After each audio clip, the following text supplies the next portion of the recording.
qinna. Qinna is a Chinese name for joint locks, and basically we have two types of joint locks. We have rotational locks, and we have the stretching locks.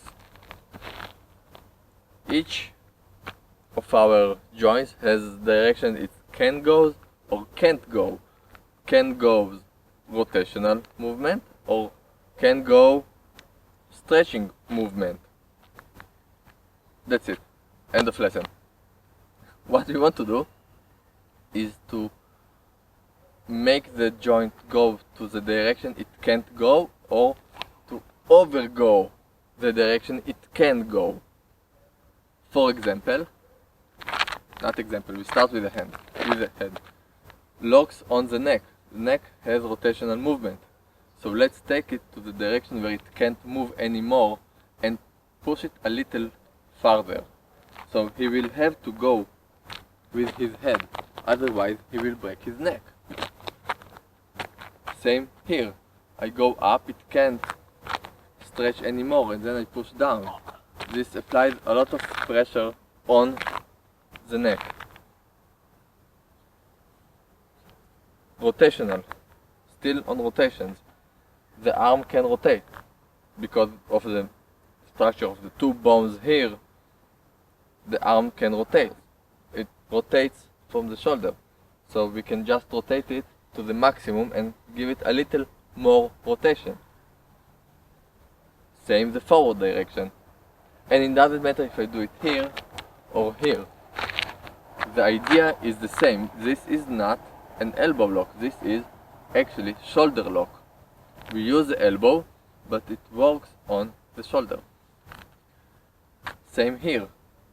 The hand can rotate, right? It's actually the same rotation, but I just take it to the maximum of the rotation and press a little more, inward, outward. Supination, pronation. Supination, pronation. It works also with the legs.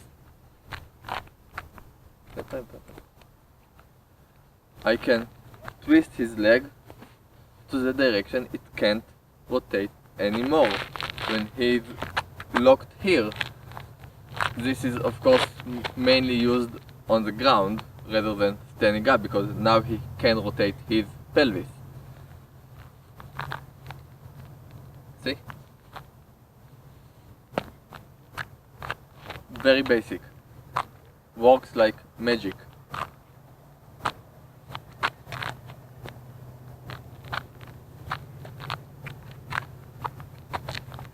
This is on his shoulder. The other type of joint locks is preventing the direct stretch direction. So the hand can do this. The wrist is the part we're going to lock, and we're doing this by limiting the movement. I limit the movement from the elbow, so if I press he can't escape, and I just press down or press upwards. See? This or this. And of course if the elbow is straight, I can just control his shoulder. The elbow.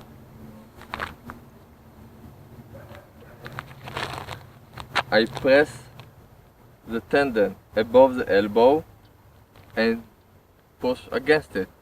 This is an arm bar. You can do it on the ground, you can do it standing up. It's all the same. I can use my little finger to press his tendon and he will be in pain. So, of course, breaking the arm is not joint lock, it's breaking the arm or dislocating the elbow. Vertical shear. The human shoulder has the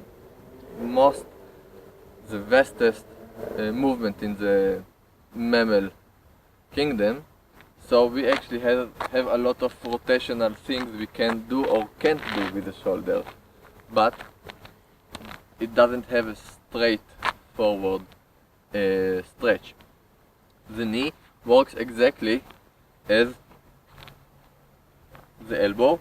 We have only one direction for the knee, so we can just do this. We can press on his knee. We can do it standing up. We can do it here. See? It's the same the same as pressing here. We don't have that much joints. Fingers, all the same. It's sort of, see, it's the same. Sort of rotational stretch joint lock. With the wrist we can do 45 degrees. 45 degrees. We press 45 degrees and turn around. And it works also to the other direction. This applies pressure on the elbow. We can use the elbow.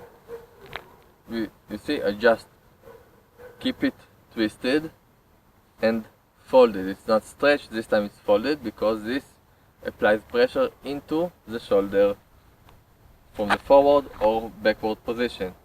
Of course I can do some combinations like using the wrist and the elbow and the shoulder together. This is a basic. This, for example, is a plain armbar. I just grab him in a different position, more difficult for him to escape. This is very unpleasant joint lock. But it's actually the same as doing this. But here it's easier to escape than this. How to escape joint locks? Movement and stretching. If it grabs me here, I will do figure 8. I have to stretch my hand. See, I stretch far and I twist it. I stretch far and twist it. This is figure 8. If he grabs me down here on the elbow, again I will use figure 8. I will stretch and bend and twist in order to get away from this joint. Again, I will stretch away. I won't fight the direction. I will probably try and go a little with the direction he gives me. He wants me this direction, I will do and will turn it around.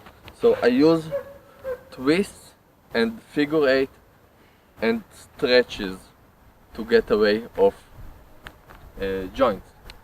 Okay, if I will fight him, he will win and it will help me. But if I go a little with him and then turn around, I can give myself a little slack of movement, and this I'm going to use against him. Okay, now if I fight him, he will apply more stress. I can just go with him. I supposed to go with him. If I won't go with him, he will break my neck. So the basic of qinna is understanding we have directions the joint can go or can't go.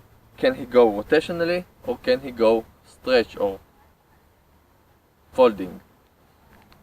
And play with it a lot, applying movement and understanding that sometimes stretching far and not trying to keep yourself closed inward is the right thing to do. Okay? If I try fighting him, it will hurt me. If I just go with him, I can find the slack, the second for slack to turn around. I go with him. I'm not fighting him.